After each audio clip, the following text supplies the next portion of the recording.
Vande Mataram students. Beta, the chapter name is Accounting for Partnership Firm, the Fundamentals. Fundamentals बेटा 12th में चूंकि partnership का ये first chapter है तो आपको ये पता होना चाहिए कि बेसिक्स हमें क्या पढ़नी है. ठीक है, तो fundamental means the basics of anything. तो in this case we will learn about the basics of the partnership firm, कि how the accounting procedure are there, how the things are recorded in this. ठीक है, okay. The first thing that you should remember in this is the definition that is given by Partnership Act 1932, and in section 4 the definition is given, and the definition is partnership is the relationship between persons who have agreed to share the profits of a business carried on by all or any of them acting for all. ठीक है, on the basis of this definition there are certain features and characteristics. First thing, two or more person. Beta, in 11th class we have studied about the sole proprietorship. Sole means a single person, but in this we are studying about partnership, and to form a partnership we must have at least two or more than two persons, right? And the maximum limit is 50. बेटा, या तो दो लोग हों या दो लोगों से ज्यादा हो, और मैक्सिमम जो पार्टनर्स हो सकते हैं वो होने चाहिए 50. Minimum 2, maximum 50. Next is agreement. Agreement मतलब they should agree upon something. किसी चीज पे उनको एग्री होना चाहिए. जैसे पार्टनरशिप जो है बेटा वो किसी पर्टिकुलर चीज के लिए हो सकती है, एक टाइम पीरियड के लिए हो सकता है, एक काम के लिए हो सकता है. अब काम के लिए इन सेंस की सपोज की एक आपको रोड प्रिपेयर करनी है, गवर्नमेंट से आपको ऑर्डर मिला है और आपको जो है एक रोड प्रिपेयर करनी है. मतलब ये कि फॉर द प्रिपरेशन और building of that road the partnership firm has been established, और जिस दिन वो रोड प्रिपेयर हो जाएगी वो पार्टनरशिप खत्म हो जाएगी. तो ये हुआ कि एक टाइम फ्रेम के लिए या एक पर्टिकुलर काम के लिए जो है, एक वेंचर के लिए जो है हम पार्टनरशिप बना सकते हैं. अब वो डिपेंड करेगा कि कैसा है आपका business. Next is lawful business. Lawful business का मतलब होगा बेटा कि आप जो बिजनेस करेंगे वो किसी तरह से अनलॉफुल ना हो. जैसे स्मगलिंग के लिए अगर आप पार्टनरशिप करेंगे तो वो अनलॉफुल बिजनेस है. तो इस तरह की चीजों के लिए जो है वो पार्टनरशिप जो है फॉर्म नहीं हो सकती. अगर आप करेंगे भी तो वो इलीगल कहलाएगा. मतलब वो लॉफुल बिजनेस ही होना चाहिए. Next is profit sharing ratio. Profit sharing ratio का मतलब हो गया कि जो भी प्रॉफिट होगा, in case of sole proprietorship all the profit is taken by the single person, but in case of partnership how the profit will be divided, there must be profit sharing ratio between the partners. मतलब जो भी partner हैं वो profit को कैसे share करेंगे, किस ratio में शेयर करेंगे. And the last one is business can be carried on by all any of them, any of the partners acting for all. मतलब बेटा suppose there are 5 partners or 5 members in a partnership firm, and out of that 5, 4 has contributed the capital and single person is looking after the activities of the business. This is a partnership firm. ये partnership firm है, ठीक है ना. तो यहाँ activity कितने partners perform कर रहे हैं? A single one.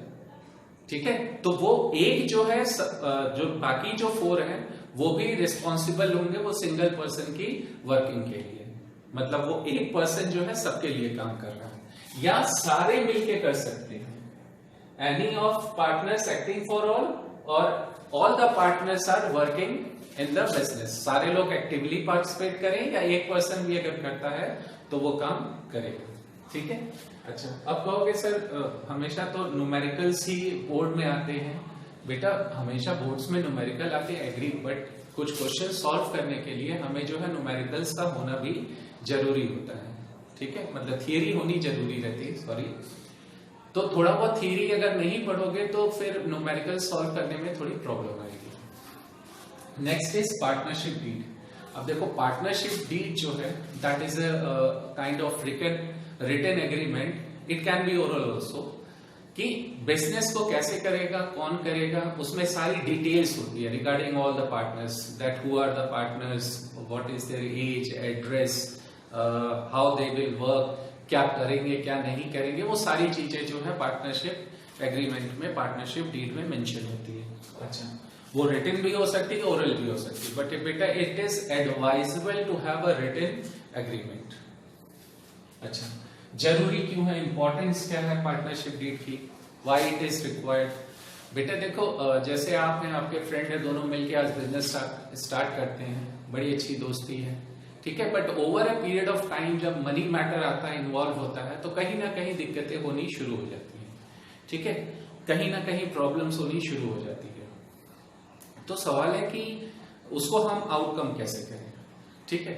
तो पार्टनरशिप डीड तो रहेगी, अगर उसमें मेंशन है कि नहीं भाई ये काम आपको करना है, तो वो कहीं से भी डिस्प्यूट होने की तो प्रॉब्लम ही नहीं आएगी, ठीक है। तो जो पार्टनरशिप डीड है वो डिफाइन करता है कि राइट्स एंड ड्यूटीज क्या है, क्या रिस्पॉन्सिबिलिटी है किसी पार्टनर्स की, ठीक है, किसको कौन सा काम परफॉर्म करना है, किसको क्या काम नहीं करना है, ये सारी डिटेल्स जो है, सारी रिस्पॉन्सिबिलिटीज, ड्यूटीज, राइट्स जो है वो पार्टनरशिप डीड में मेंशन होती है। टू सेटल द डिस्प्यूट्स, अगर मान लो किसी तरह की कोई लड़ाई झगड़ा हो जाता है, किसी तरह का डिस्प्यूट अराइज होता है, तो ये जो है पार्टनरशिप डीड के बेसिस पे हम उसको सॉल्व आउट कर लेंगे। अगर पार्टनरशिप डीड बेटा नहीं होगी तो प्रॉब्लम्स तो आएंगी, कोई कहेगा नहीं हम ये नहीं, ये एग्री हुआ था, ऐसे नहीं वैसे करना था, ठीक है, तो ये प्रॉब्लम क्रिएट करता है। तो it is better to have a partnership deed. अब मान लो कि कोई फर्म है, वहां पार्टनरशिप डीड बनी ही नहीं और उनमें डिस्प्यूट्स हो जाते हैं, तो वो कैसे शॉर्ट आउट होंगे? तो बेटा पार्टनरशिप एक्ट 1932 में ये मेंशन है कि अगर पार्टनरशिप डीड नहीं है तो उस केस में डिस्प्यूट्स को हम कैसे सॉर्ट आउट करेंगे या प्रॉब्लम्स को कैसे सॉल्व करेंगे। तो कुछ यहाँ पे मेंशन है जो आपके न्यूमेरिकल सॉल्विंग में भी आपको हेल्प करेंगे और आपको ये सारी चीजें याद रखनी होगी। All the there are 6 but to solve the numericals you have to remember only 5, ठीक है। The first one is, so the what is this rules applicable in absence of partnership deed? The first is profit sharing ratio, मतलब जो भी profit earn करेगा firm उसे partners में कैसे बांटेंगे, कब? जब पार्टनरशिप डीड न हो, तब उस केस में हम बांटेंगे उसको इक्वली, मतलब सबको बराबर हिस्सा मिलेगा। Second is interest on capital. बेटा कैपिटल भी अगर बिना कैपिटल के तो बिजनेस चलेगा नहीं, तो अगर पार्टनरशिप डीड में मेंशन है तब तो बड़ी अच्छी बात है, लेकिन अगर पार्टनरशिप डीड में है ही नहीं या इंटरेस्ट ऑन कैपिटल से रिलेटेड उसमें कुछ मेंशन ही नहीं है, तब उस केस में पार्टनर को किसी भी तरह का कोई भी इंटरेस्ट हम अलाउ नहीं करेंगे। Third is interest on drawings not charge. बेटा पार्टनर्स जो है अमाउंट विड्रॉ करते हैं पर्सनल यूज के लिए, तो उस पर फर्म जो है इंटरेस्ट चार्ज भी करेगी, हम इंटरेस्ट चार्ज भी करते हैं। बट अगर पार्टनरशिप डीड नहीं है, उसमें नहीं है, या उस पार्टनरशिप डीड है उसमें इंटरेस्ट ऑन ड्रॉइंग से रिलेटेड कुछ मेंशन नहीं है, तो उस केस में किसी भी तरह का कोई भी इंटरेस्ट हम चार्ज नहीं करेंगे। नेक्स्ट इज सैलरी और कमीशन पेएबल टू पार्टनर। बेटा अगर पार्टनरशिप डीड नहीं है या पार्टनरशिप डीड में इससे रिलेटेड कुछ मेंशन नहीं है, तो उस केस में not paid means no amount of salary or commission is payable to the partners. Or next one is interest on partners loan. Beta sometimes means beyond their capital contribution they provide some amount of loan to meet out the crisis, financial crisis. तो अगर इस तरह का loan partners देते हैं तो उस पर इंटरेस्ट भी पेबल होगा। तो ये क्या है, allowed at the rate of 6% per annum, ठीक है। And the last one is admission of new partner. It should be done by the consent of the all the partners. मतलब ये कि जैसे अगर हम बात करें कि राज्यसभा लोकसभा में अगर मेजॉरिटी एग्री करती है तो बिल पास हो जाता है, ठीक है, और मेजॉरिटी अगर एग्री नहीं करती है तो बिल पास नहीं होता है। बट यहाँ मेजॉरिटी नहीं है बेटा, सपोज कि अगर 20 पार्टनर्स हैं, 20 में 90 एग्री कर रहे हैं, 1% एग्री नहीं करता तो नया पार्टनर एडमिट नहीं हो सकता। Means only partner can be edited with the consent of all the partners, okay. But numericals को सॉल्व करने के लिए ये 5 जो है वो आपके इंपॉर्टेंट है। ठीक है, फिर से इसको रिपीट करते हैं, देखो first profit sharing ratio, it should be equally. Next, interest on capital, it is not allowed to any partner. Interest on drawings, it is not charged from the partners. Salary and commission, it is not payable to the partners. And interest on partners loan, it is allowed at the rate of 6% per annum. तो देखो याद रखना आसान है. The first one is profit sharing ratio, it is shared equally. And the last one is interest on partners loan, it is allowed at the rate of 6% per annum. And what about the remaining three? बेटा देखो interest on capital, interest on drawing, salary and commission. बेटा ये तीनों applicable नहीं है.